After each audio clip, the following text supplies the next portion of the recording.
नमस्कार दोस्तों, स्वागत है एक बार फिर आपके अपने YouTube चैनल जीवा स्टडी पर। मैं वरिष्ठ अध्यापक मुकेश कुमार जांगड़ आपका स्वागत करता हूं। तो अपन जो है तृतीय श्रेणी अध्यापक भर्ती परीक्षा, जिसको अपन थर्ड ग्रेड या रीट मेंस कहते हैं, उसके जो है कलाम का जो माइनर टेस्ट हुआ है उनके आधार पर जो है साइकोलॉजी की क्लासेस देख रहे थे। 3 क्लासेस अपन देख चुके हैं। आज हम क्लास नंबर 4 देखेंगे।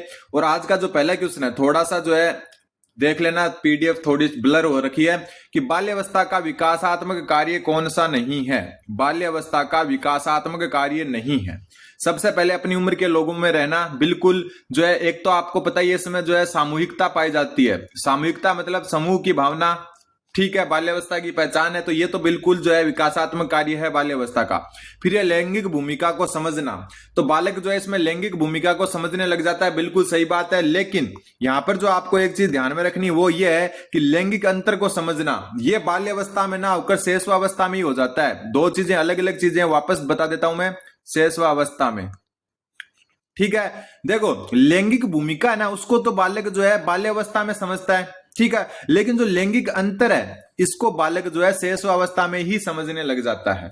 फिर साधारण शारीरिक कुशलता का विकास, मतलब खेलने वगैरह में जो है ज्यादा तत्पर हो जाता है। आपके परिवार में या आसपास कोई बच्चा होगा जो बाल्यावस्था में है, उसमें आप देखते भी होंगे कि खेलने चला जाता है, घूमने चला जाता है इधर उधर, ठीक है, बैट पकड़ा और बाहर, ठीक। तो ध्यान में रख लेना, लैंगिक अंतर को समझना शैशवावस्था में और लैंगिक भूमिका को समझना बाल्यावस्था में। दूसरी बात, अपन कल वाली क्लास में एकदम अच्छे से देख चुके कि शैशवावस्था की क्या विशेषता है, पूर्व बाल्यावस्था की क्या है, बाल्यावस्था की क्या है।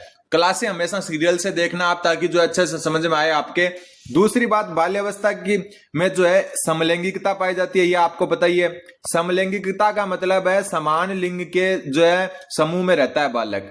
और विषम लैंगिकता किसमें पाई जाती है, तो विषम लैंगिकता जो है विपरीत लिंग के जो है विपरीत लिंग के प्रति आकर्षण, तो यह पाया जाता है किशोरावस्था में। किसमें? किशोरावस्था में। तो ये आपको थोड़ा सा ध्यान में रखना, हालांकि ये सबको लगभग पता है, लेकिन ये चीज एक अच्छी चीज है कि लैंगिक विकास को समझना जो है आपका बाल्यावस्था और लैंगिक अंतर को समझना शैशवावस्था का। तो उत्तर ऑप्शन नंबर 3 हो जाएगा, क्योंकि बाल्यावस्था का नहीं पूछा था अपने को। फिर आता है युद्ध है, कौन से सिस्टम के अंतर्गत युद्ध आता है, और ये बात हो रही है आपकी पारिस्थितिक तंत्र सिद्धांत की। थोड़ी सी पीडीएफ जो अच्छे से नहीं बनी हुई, लेकिन आप जरूर अच्छे से देख सकते हैं।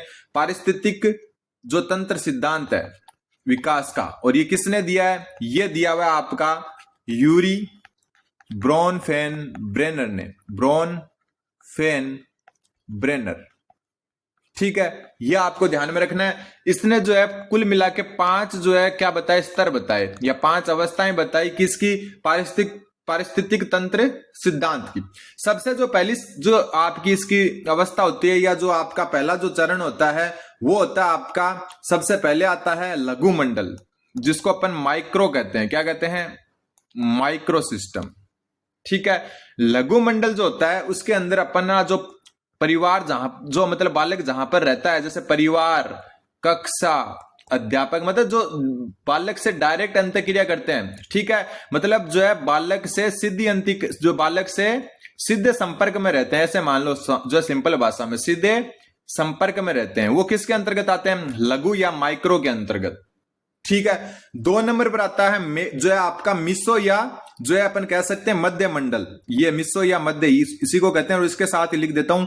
इसके अंतर्गत क्या आता है? इसके अंतर्गत आता है जहां पर लघु मंडल जो माइक्रो है वो आपस में अंतःक्रिया करें। तो लघु मंडल में परिवार, कक्षा, अध्यापक है, तो मध्य में क्या आ जाएगा? जहां पर ये दोनों अंतःक्रिया करें, अभिभावक और अध्यापक के संबंध, अभिभावक व अध्यापक के संबंध। मतलब कुल मिला के अपन ये कह सकते हैं, यहां पर मध्य मंडल जो होता है उसमें क्या होता है? मध्य मंडल में जहां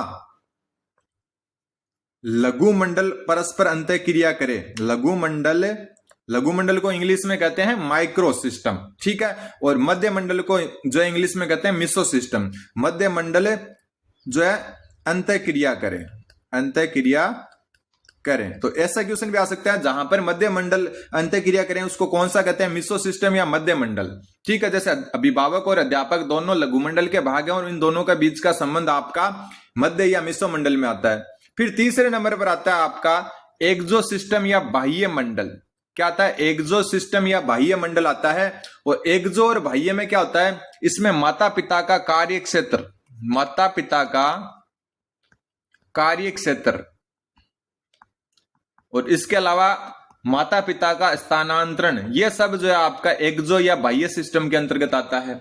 ठीक है, फिर जो आता है बाह्य के बाद में वो आता है आपका वृहत या मैक्रो, ये मैक्रो सिस्टम, और इसी का दूसरा नाम है वृहत सिस्टम या वृहत मंडल। ठीक है, वृहत मंडल में क्या होता है, अलग कलर से लिख देता हूं। वृहत मंडल में जो है अपने सांस्कृतिक जितने भी मूल्य और सामाजिक प्रथाएं वो आती है। सामाजिक प्रथाएं, चैनल पर नए हैं तो सब्सक्राइब जरूर कर दें। अभी आपके शैक्षिक परिदृश्य से सब्जेक्ट सब कुछ आने वाला है, जीके वगैरह एकदम अच्छे से करवाया जाएगा जीवा स्टडी पर हमेशा की तरह, तो आप चैनल को जरूर सब्सक्राइब कर दें। ये क्लास सिर्फ क्वेश्चंस के ऊपर बेस्ड नहीं है, जो भी चीज होगी पूरे डिटेल से बताई जाएगी। सामाजिक प्रथाएं और जो सांस्कृतिक मूल्य है, सांस्कृतिक मूल्य ये कहां पर आता है आपका, ये आता है वृहत मंडल में। फिर आता है आपका क्रोनो, क्रोनो को अपन कह सकते हैं घटना मंडल, क्या कह सकते हैं, घटना मंडल। और क्रोनो में क्या आता है, क्रोनो में एक तो आता है आपका आर्थिक आघात, आर्थिक आघात। दूसरा जैसे माता पिता का तलाक हो जाए, जो भी घटनाएं हो, युद्ध, ये सब आते हैं आपके क्रोनो सिस्टम या घटना मंडल के अंतर्गत। तो युद्ध क्या हो गया आपका, ऑप्शन नंबर 1 में आ जाएगा, बाकी अपन अच्छे से देख सकते हैं। और इसका भारतीय संस्करण किसने दिया, इस जो है पारिस्थितिक तंत्र सिद्धांत का भारतीय संस्करण, भारतीय संस्करण, और भारतीय संस्करण दिया दुर्गानाथ सिन्हा ने, दुर्गानाथ सिन्हा ने, यह भी आपको ध्यान में रखना है।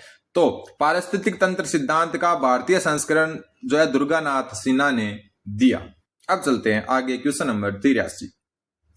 निम्न में से किस मनोवैज्ञानिक का संबंध नैतिक विकास के सिद्धांत से नहीं है। तो देखो आपको का ये नाम रॉबर्ट हेविग्रस्ट जो है ये नया सुना होगा, लेकिन ये नैतिक विकास से संबंधित है। पियाजे का नैतिक विकास सिद्धांत है, कोलबर्ग का जो है नैतिक विकास सिद्धांत है, लेकिन ब्रूनर का नहीं है, तो उत्तर उसका हो जाएगा ब्रूनर। ब्रूनर ने दिया था संज्ञानात्मक विकास सिद्धांत, कौन सा दिया था, संज्ञानात्मक विकास सिद्धांत, संज्ञानात्मक विकास का सिद्धांत। ठीक है, और इन्होंने जो है कितनी अवस्थाएं बताई, जो है आपकी किसने, ब्रूनर ने। ब्रूनर ने संज्ञानात्मक विकास सिद्धांत की जो है 3 अवस्था बताई है, जिसमें एक होगी सक्रिय अवस्था, ठीक है, जिसको कहते हैं इनएक्टिव स्टेज, इनएक्टिव स्टेज। दूसरी होती है इसमें जो है आपकी प्रतिबिंबात्मक, ठीक है, दूसरी क्या होती है, प्रतिबिंबात्मक, प्रतिबिंबात्मक, ठीक है, जिसको इंग्लिश में देखो हमेशा इंग्लिश थोड़ी ध्यान में रखनी चाहिए, जिसको आइकॉनिक कहते हैं। तीसरी होती है संकेतात्मक, संकेतात्मक, और इसको कहते हैं सिंबॉलिक, क्या कहते हैं, सिंबॉलिक स्टेज। और ये जो असक्रिय अवस्था आपकी ये जो है जन्म से लेकर 2 वर्ष तक, जन्म से 2 वर्ष तक, प्रतिबिंबात्मक 2 से लेकर 7 वर्ष तक, और सिंबॉलिक या संकेतात्मक 7 से 11 वर्ष तक। ठीक है, ये आपका क्या है, ये जो है ब्रूनर का संज्ञानात्मक विकास सिद्धांत है। 3 अवस्थाएं, सक्रिय अवस्था, प्रतिबिंबात्मक और संकेतात्मक। अगर इसकी तुलना अपन पियाजे के सिद्धांत से करें, ठीक है, इसकी तुलना अगर पियाजे के सिद्धांत से करें तो आपकी ये वाली अवस्था जो है ये जो संवेदी गामक अवस्था है उसके जो है संवेदी गामक अवस्था के क्या है, समांतर है। ठीक है, प्रतिबिंबात्मक अवस्था जो है आपकी ये पूर्व संक्रियात्मक अवस्था के क्या है, समांतर है, पूर्व संक्रियात्मक अवस्था के। और संकेतात्मक जो है मूर्त संक्रियात्मक अवस्था के क्या है, मूर्त संक्रियात्मक अवस्था के समांतर है। ठीक है, तो ये चीज मैं आपको बता दूं, क्वेश्चन आ जाता है कई बार कि ब्रूनर की कौन सी जो है जो अवस्था है वो जो है पियाजे की पूर्व संक्रियात्मक अवस्था के समांतर है, तो प्रतिबिंबात्मक। संवेदी गामक के समांतर कौन सी, सक्रिय। और मूर्त संक्रियात्मक के जो है मूर्त संक्रियात्मक के समांतर कौन सी है, संकेतात्मक अवस्था। ठीक है, तो ये इनके पैरेलल अवस्था है पियाजे के सिद्धांत के अनुसार, तो ये आपको थोड़ी सी ध्यान में रखनी है। ठीक है, तो इसका उत्तर ब्रूनर हो जाएगा। अब चलते हैं अगले क्वेश्चन में, क्वेश्चन नंबर 84। 10 वर्षीय बच्चा आसानी से चीजों को ऊंचाई और चौड़ाई के आधार पर अलग अलग समूह में बांट देता है। पियाजे के अनुसार ये क्षमता किससे जुड़ी है। देखो पियाजे के अनुसार किससे जुड़ी है, ये बाद की बात है, पहले अपन देख लेते हैं अच्छे से कि कौन से में जो है मतलब कौन सी जो पियाजे का सिद्धांत है वो किससे संबंधित है। सबसे पहले पियाजे का सिद्धांत संज्ञानात्मक विकास से संबंधित है। किससे, संज्ञानात्मक विकास से संबंधित है, ये आपको पता ही है। पियाजे का एक नैतिक विकास का सिद्धांत भी है, लेकिन यहां पर अपन संज्ञानात्मक विकास को देखते हैं। ठीक है, सबसे पहले अपन बात करें पियाजे का जो है संज्ञानात्मक विकास का सिद्धांत है, उसकी पहली जो अवस्था है वो है आपकी संवेदी गामक अवस्था। ऊपर देख के आ चुके हैं ना, ये वाली वही है संवेदी गामक अवस्था। ठीक है, संवेदी गामक अवस्था जो है आपकी जन्म से लेकर 2 वर्ष तक होती है, जन्म से 2 वर्ष तक। ठीक है, कौन सी अवस्था, संवेदी गामक अवस्था। फिर आती है आपकी, और इसके अंदर जो आपके गुण पाए जाते हैं, एक तो वस्तु स्थायित्व पाया जाता है। वस्तु स्थायित्व का क्या मतलब हो गया कि कोई वस्तु, बालक ये पहचानना शुरू कर देता है कि कोई वस्तु उसके सामने नहीं है, आप छुपा देते हो फिर भी उसका अस्तित्व होता है। दूसरा इसमें होता है लक्ष्य निर्देशित व्यवहार। लक्ष्य निर्देशित व्यवहार वो भी इसी के अंतर्गत आता है। फिर जो दूसरी अवस्था आती है, दूसरे कलर में लिख देता हूं, अवस्था नंबर 2, जिसको अपन कहते हैं कौन सी, पूर्व संक्रियात्मक अवस्था। पूर्व संक्रियात्मक अवस्था, ठीक है। और ये आपकी जो है, आपको पता है 2 से लेकर 7 वर्ष तक है। कारण कि ऊपर अपन देख चुके, पूर्व संक्रियात्मक अवस्था प्रतिबिंबात्मक के क्या होती है, समांतर होती है। और इसके अंदर जो गुण पाए जाते हैं वो मैं बता देता हूं। एक तो जीववाद। जीववाद मतलब निर्जीव वस्तुओं को सजीव समझना, निर्जीव को सजीव समझना, सजीव समझना, ये होता है जीववाद। जैसे किसी पंखे को जो है जिंदा समझना, ये। दूसरा इसके अंदर आता है अहम केंद्रवाद।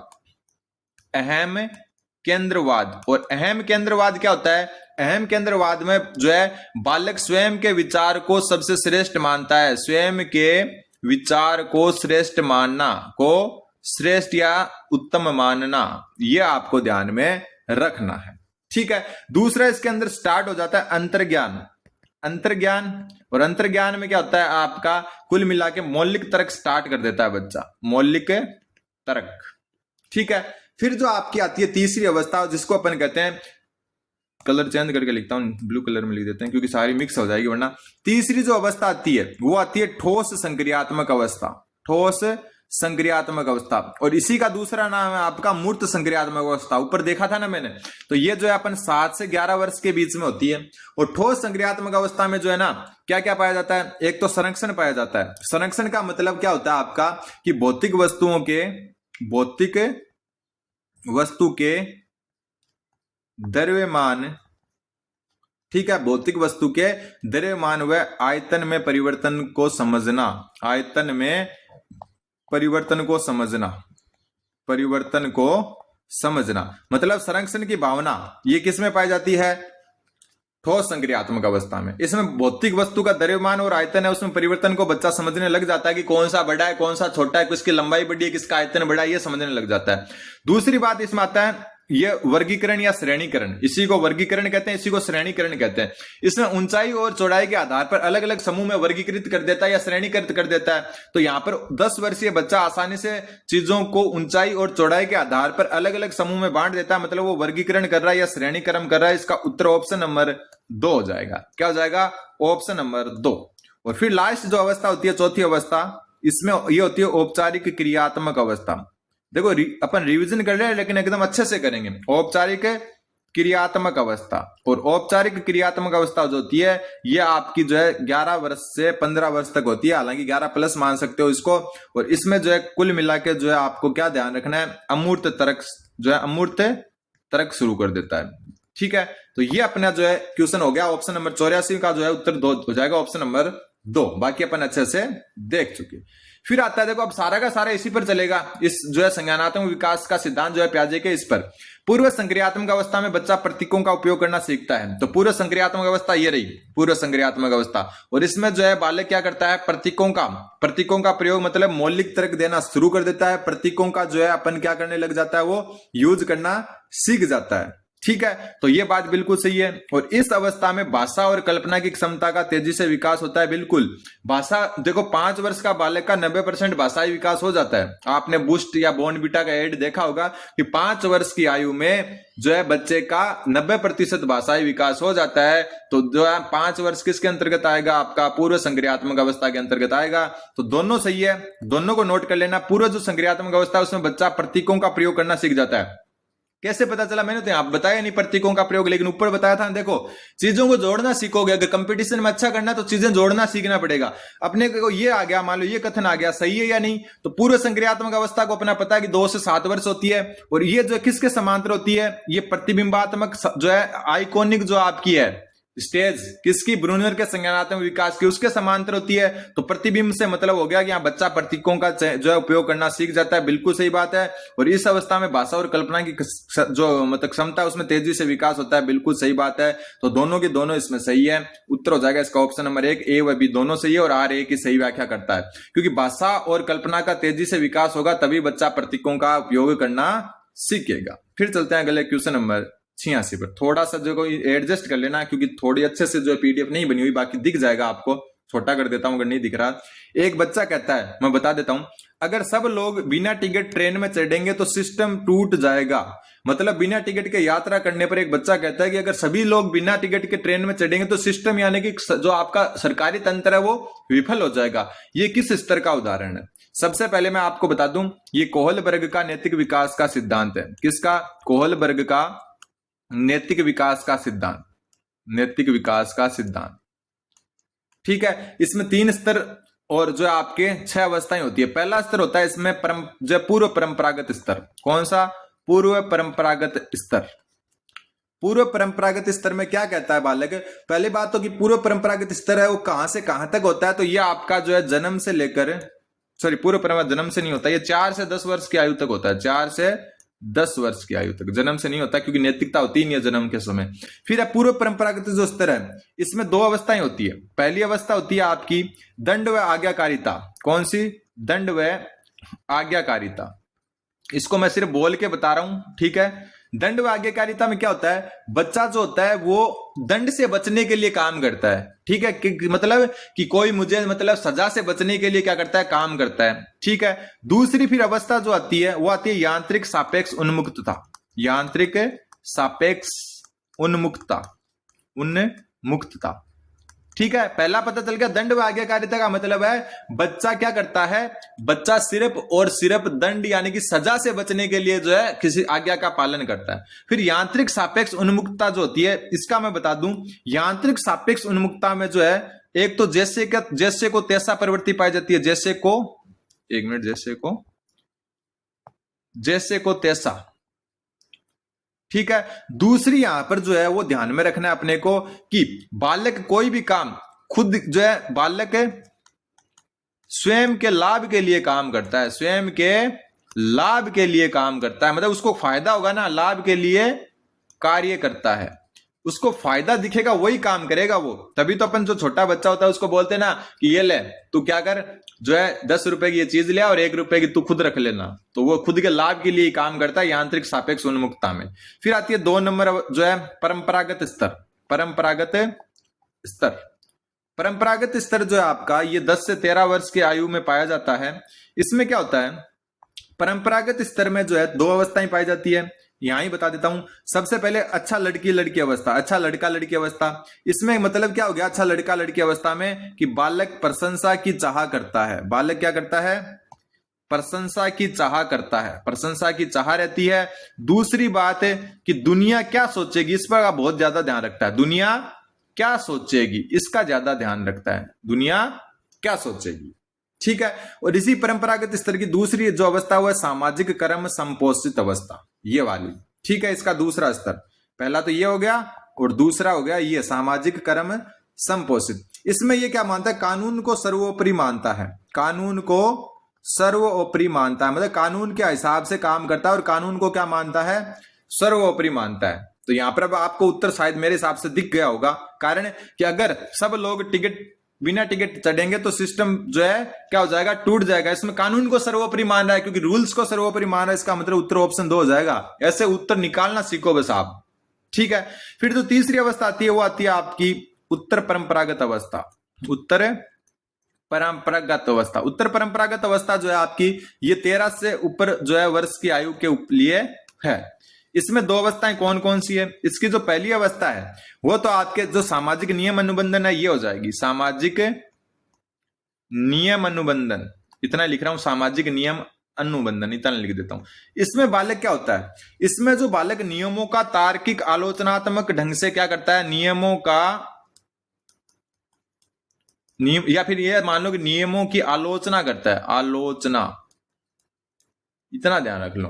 मतलब कुल मिला के जो नियम होते हैं सरकारी, उनका आलोचनात्मक ढंग से क्या करता है, तार्किक ढंग से विरोध करता है। जैसे आप करते हो ना कि सरकार को ऐसा करना चाहिए, सरकार को वैसा करना चाहिए, तो नियमों की आलोचना की जाती है कहां पर, सामाजिक नियम अनुबंधन में। आप यहां पर जो है ये उत्तर मत कर देना, ये अलग चीज है, सामाजिक कर्म संपोषित, क्योंकि वो रूल के अकॉर्डिंग चल रहा है। हालांकि उसको जो अगर वो नियम तोड़ने की बात करता तब वो इसके अंतर्गत आ जाता, क्योंकि वो अपने ढंग से आलोचना कर रहा है उसकी। ठीक है। और इसमें फिर दूसरी अवस्था आती है, वो आती है सार्वभौमिक नैतिक विकास। सार्वभौमिक नैतिक विकास, ठीक है। और यहां पर जो है परोपकारिता की भावना, परोपकारिता की भावना पाई जाती है। इसके अलावा जो है कह सकते हैं मानव जाति के कल्याण की भावना, मानव कल्याण की भावना, ठीक है। और इसमें दुनिया के 1% लोग ही पहुंच पाते हैं, दुनिया के 1% लोग ही पहुंच पाते हैं इस तक, ये आपको ध्यान में रखना है। एकदम अच्छे से मैंने बता दिया। फिर चलते हैं आगे, क्वेश्चन नंबर 87 क्वेश्चन वही है, देखो इसी ऊपर वाले नियम पर आधारित है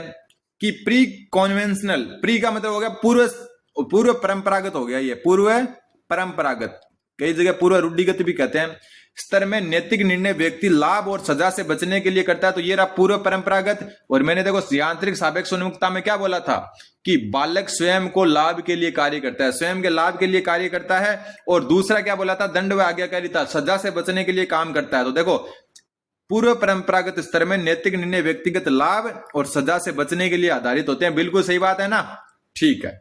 फिर इस स्तर पर व्यक्ति सामाजिक मानकों से अधिक सार्वभौमिक सिद्धांतों को महत्व देता है। मेरे हिसाब से ये आपका जो है उत्तर परंपरागत, जो पोस्ट कॉन्वेंशनल जो स्तर है, उत्तर परंपरागत का जो है उदाहरण होना चाहिए, उत्तर परंपरागत, ठीक है। क्योंकि सार्वभौमिक नैतिक विकास इसी में होता है, तो ये क्या होगा, गलत होगा आपका। लेकिन कलाम ने दोनों को सही माना और इसका उत्तर जो है 2 नंबर माना, लेकिन मेरा ये मानना है उत्तर 3 नंबर हो जाएगा इसका। आप इसको जो है कमेंट में जरूर क्लियर करें कि आप क्या मानते हो। मैं इसका 3 मानता हूं, कलाम ने 2 माना है, लेकिन मेरा मानना है कि ये उत्तर परंपरागत की बात है, हो रही है।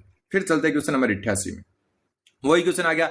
एक छात्र परीक्षा में नकल करने ही वाला था, लेकिन अचानक सोचता है कि अगर पकड़ा गया तो प्रिंसिपल मेरे माता पिता को बुलाएंगे और मैं सबके सामने शर्मिंदा हो जाऊंगा।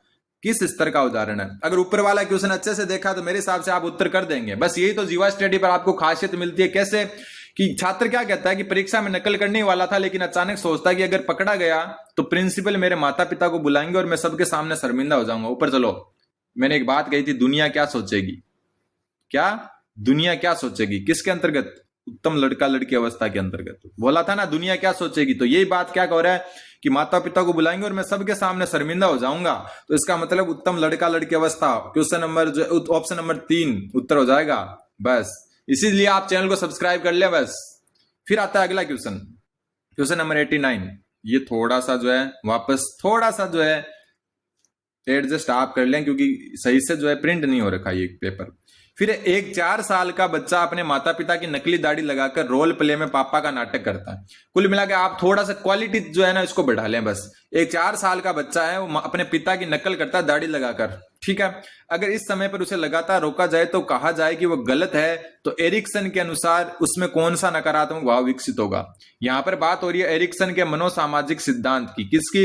एरिक्सन के मनोसामाजिक सिद्धांत की बात हो रही है। और बात हो रही है 4 साल का बालक। कितने साल का बालक है? 4 साल का। और 4 साल को इसकी 8 अवस्थाएं टोटल, तो उनको तो आपको खुद को जो है अच्छे से पढ़ना होगा। 8 अवस्थाएं, क्योंकि पहले जो वीडियो मैंने बनाए थे 3rd ग्रेड जो रीट प्री के टाइम, उसकी जो प्लेलिस्ट है उसकी मैंने अलग से बना रखी है और उसी प्लेलिस्ट में ये जोड़ रहा हूं मैं साथ में। तो उसमें मैंने 8 अवस्थाएं अच्छे से बता रखी है। इन 8 अवस्था में 4 साल का जो बच्चा होता है उसके अंदर होती है पहल बनाम दोष की अवस्था। पहल बनाम दोष की अवस्था, ये तीसरी अवस्था होती है जो जन्म से 3 से 6 वर्ष तक होती है। क्योंकि 4 साल का बालक है तो इसके अंतर्गत आएगा तो पहल बनाम दोष। तो यहां उत्तर हो जाएगा ऑप्शन नंबर 1। बस उम्र का ध्यान रख लेना। पहली है विश्वास बनाम विश्वास है, ठीक है। हीनता बनाम जो लज्जा जो भी है आपकी, वो सारी की सारी आपको 8 अवस्थाएं देखनी है। और यहां पर बस ये क्या लिख रहा है इसको ध्यान ही नहीं देना अपने को। उम्र देखो, एरिक्सन को देखा, एरिक्सन का मनोसामाजिक सिद्धांत, और उम्र 4 वर्ष है मतलब इसके अंतर्गत आएगा। पहल बनाम दोष मतलब दोष उत्तर हो जाएगा। विश्वास बनाम अविश्वास वाली उम्र होती तो ये हो जाता। शर्म बनाम जो भी है लज्जा वाली वो हो जाता। हिंता वाली होती तो ये हो जाता। फिर आज का लास्ट क्वेश्चन, स्कैफोल्डिंग में शिक्षक समय के साथ मदद की मात्रा घटाता है क्योंकि उद्देश्य छात्र की स्वतंत्र समस्या समाधान क्षमता बढ़ाना है। ये सबसे पहले बात करें कौन से सिद्धांत से संबंधित है, तो ये आपका जो है वाइगोत्स्की का सामाजिक सांस्कृतिक सिद्धांत है। वाइगोत्स्की का सामाजिक सांस्कृतिक विकास सिद्धांत, सामाजिक सांस्कृतिक या सांस्कृतिक विकास सिद्धांत। ठीक है, इसमें क्या होता है, ये होता है आपका कोई बालक है कि इस लेवल तक बालक पहुंच सकता है, और इसको कहते हैं अपन जो है क्या कहते हैं, जो है वास्तविक विकास का क्षेत्र, वास्तविक विकास का क्षेत्र, वास्तविक विकास का क्षेत्र। और यहां एक और लेवल होता है जिसको संभाव्य विकास का क्षेत्र कहते हैं, संभाव्य विकास क्षेत्र। मतलब कुल मिला के ये हो गया कि यहां तक संभावना है और ये वास्तविक पर एक बालक सीख सकता है।